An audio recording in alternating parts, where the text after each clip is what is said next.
Okay, so a pretty big development globally. Russia, just on April 17th, 2025, has decided to take the Taliban off its list of terrorist groups. Yeah, that's right. And it's not just some minor administrative change, is that this has, well, potentially huge implications. Absolutely. It feels like one of those moves that could really shift things around. It definitely could. When you dig into why they might do this and what the fallout could be, it raises some serious flags. Right. And that's exactly what we want to unpack today.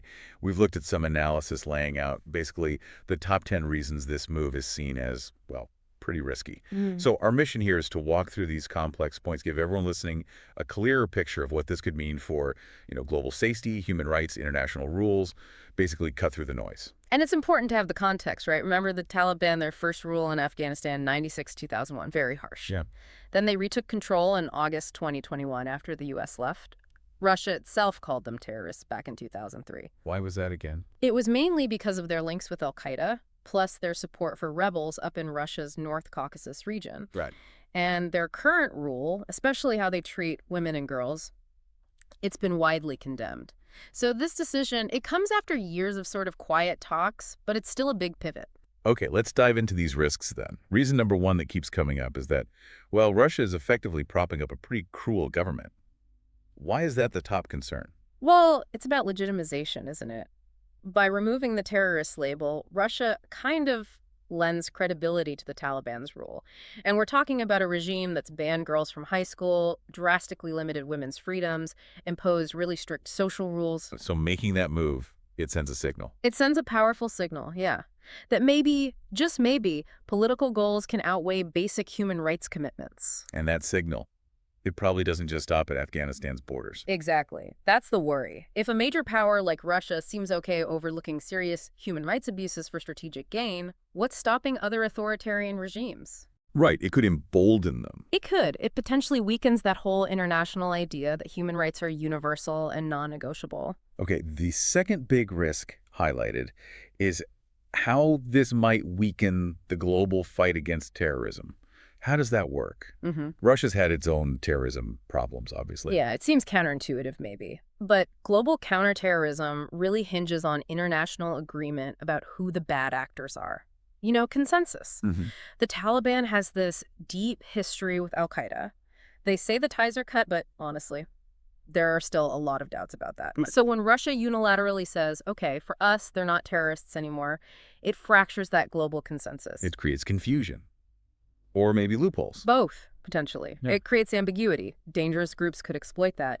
And if Russia does it, maybe another country thinks, well, maybe we can reassess this group based on our interests. And the whole coordinated effort starts to fray. Exactly. It could make it harder to track groups, harder to apply sanctions, and potentially, yeah, give groups like al-Qaeda more breathing room if the Taliban are seen as more legitimate.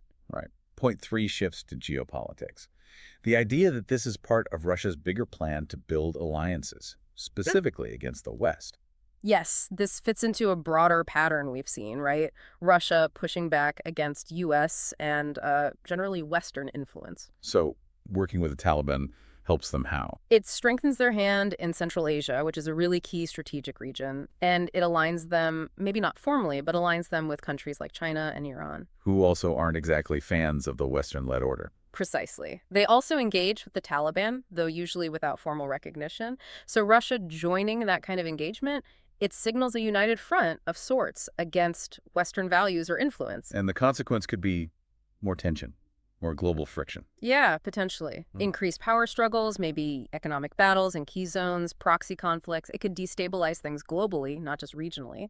Okay, reason 4 brings in ISIS-K. That's the group that attacked Moscow back in March 2024, right? That's the one. The Khorasan branch of ISIS. Russia says, look, we want the Taliban to help fight ISIS-K. But the argument here is that accepting the Taliban might actually help ISIS-K grow. How does that work? Seems backward. It does seem paradoxical, yeah. But think about it. Russia's banking on the Taliban being an effective partner against ISIS-K. But maybe they aren't. Well, look at their track record. The Taliban's rule has led to economic collapse, widespread hunger, a lot of unrest and discontent. Right. And what happens in those situations? Historically, that kind of chaos and misery is fertile ground for groups like ISIS-K to recruit. They can say, look, the Taliban failed you, we offer an alternative. So by trying to work with the Taliban, Russia might inadvertently make the conditions better for their rival, ISIS-K. That's the risk, exactly. If the Taliban can't govern effectively, can't provide security or basic needs, people get desperate. And ISIS-K thrives on that desperation. Has we seen this play out elsewhere, where trying to support one group just makes space for another? Oh, definitely. You could argue that happened in parts of Iraq or Syria at various times.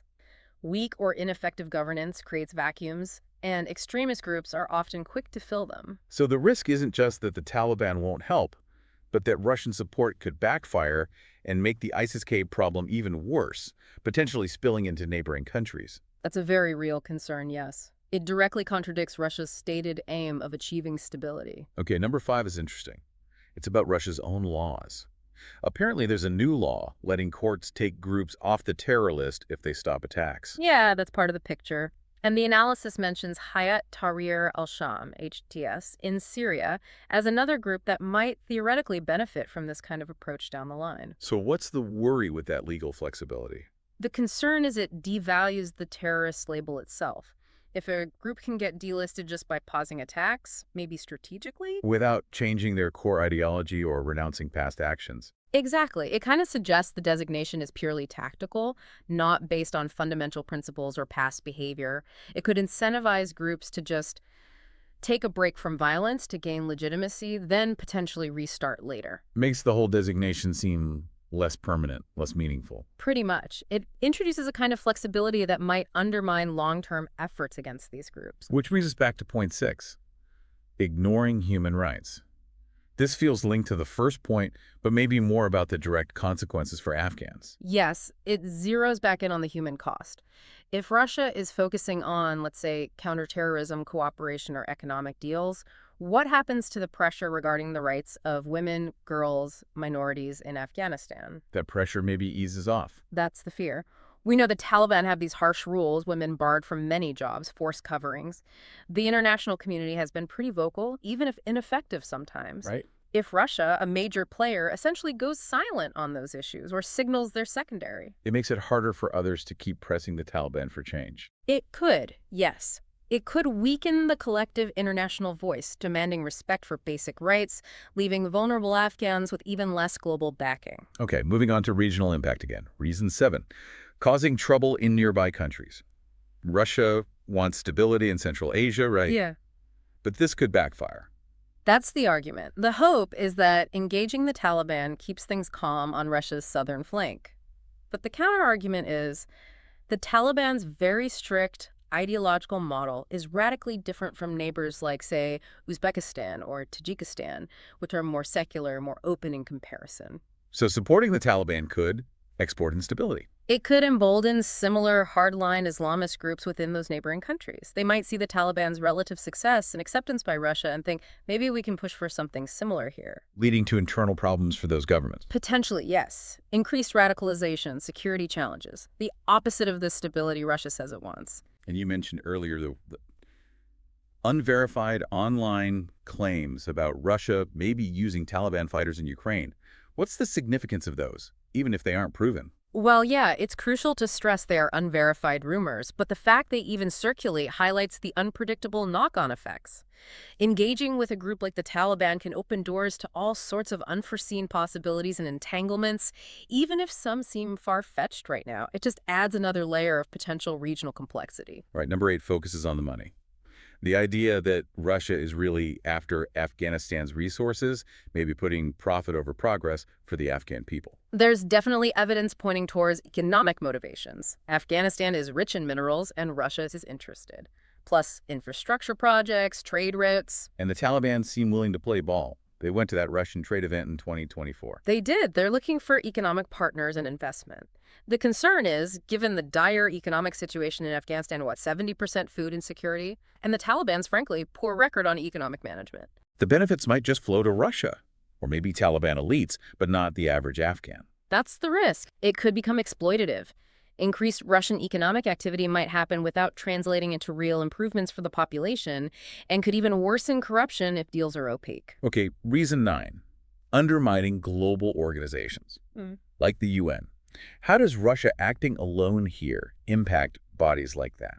Well, decisions about terrorism designations, coordinating aid, dealing with the Afghan crisis, ideally these happen through international bodies like the UN Security Council. But those discussions are stalled, aren't they? They often are, yes.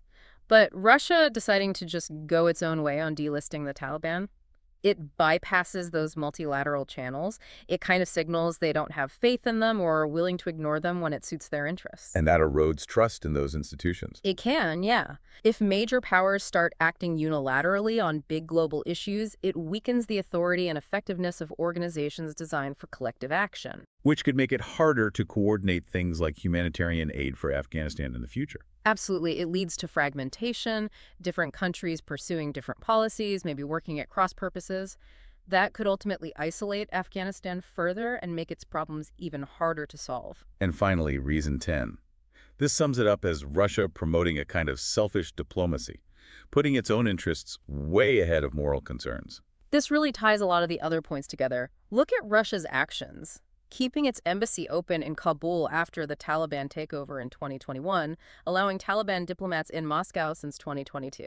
They've been pragmatic, you could say. Pragmatic, yes, but the analysis argues it's a pragmatism detached from values, a willingness to work closely with a regime that's internationally condemned simply because it serves Russia's immediate geopolitical goals, challenging the West, securing influence, maybe fighting ISIS-K. And the danger is this sets a precedent.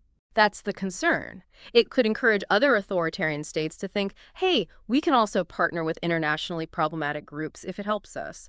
It risks normalizing relations based purely on self-interest, potentially undermining international norms about governance, human rights, and who qualifies as a legitimate partner. It prioritizes short-term gains over maybe, longer-term stability based on shared principles. When you step back and look at the bigger picture, you have to remember the history, right? The Soviet Union's own disastrous war in Afghanistan in the 80s. Absolutely. That looms large. It likely informs Russia's current thinking. Maybe engagement, however difficult, is better than conflict or isolation this time around. And they're clearly trying to fill the power vacuum left when the U.S. pulled out in 2021. Definitely. And aligning, as we said, with others like China, who also talk to the Taliban, even without formally recognizing them. But it's such a contrast with the West. The U.S., UK, others. They still firmly list the Taliban as terrorists. Yeah. Because of the human rights situation, the terror links. That divergence is key. It shows just how differently major powers are assessing the situation and, crucially, what they're willing to prioritize. History, geopolitics, values. They're all clashing here. So, wrapping your head around Russia's thinking. Mm.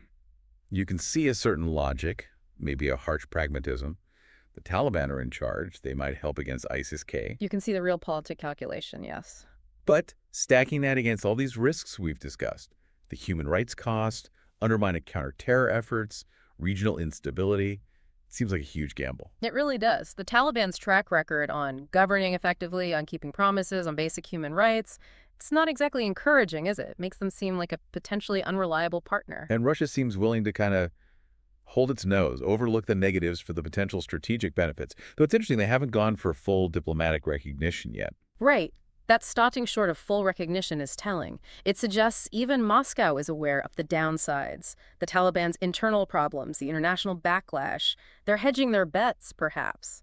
But the delisting itself is a major step. And how's the rest of the world reacting? We know the West condemns it. What about others? Well, Western condemnation was expected and swift. Countries like China, maybe the UAE, others who already engage with Kabul, they'll be watching very closely. Perhaps seeing this as paving the way for wider acceptance, but they'll likely remain cautious themselves, still hesitant on full recognition, mainly due to those persistent human rights issues. And the Taliban themselves, they must see this as a win. Oh, absolutely. For the Taliban, this is a significant diplomatic victory, a step towards the international legitimacy they desperately crave, even though they haven't really met the world's demands for more inclusive government or respecting rights. And those rumors about fighters in Ukraine, just to reiterate. Yeah, absolutely worth stressing again. Treat those with extreme caution. They're unverified online chatter, not confirmed intelligence. Shouldn't be factored in as fact. Okay, so putting it all together, Russia taking the Taliban off the terror list. It feels like a really high-stakes move, doesn't it, with potential negative ripples spreading out in a lot of different directions. That sums it up well. It's a gamble. from potentially emboldening a regime with a terrible rights record to weakening global anti-terror coordination to maybe even making the regional security situation worse. The downside risks look pretty substantial. It really underscores how interconnected everything is. One decision in Moscow impacts human rights in Kabul, security in Tajikistan, global alliances. Exactly. And it throws that fundamental tension into sharp relief, doesn't it? The tension between a nation pursuing what it sees as its own interests versus upholding broader universal values like human rights or sticking to international cooperation. Yeah. It leaves you wondering, what does this decision really tell us about where global power dynamics are heading? Especially when you weigh the potential long-term damage to international norms against these maybe shorter-term strategic calculations. That's the big question, isn't it? What responsibility do countries have to uphold those shared standards, even when it's inconvenient or seems counter to their immediate interests? It's definitely something complex, something we're thinking more about.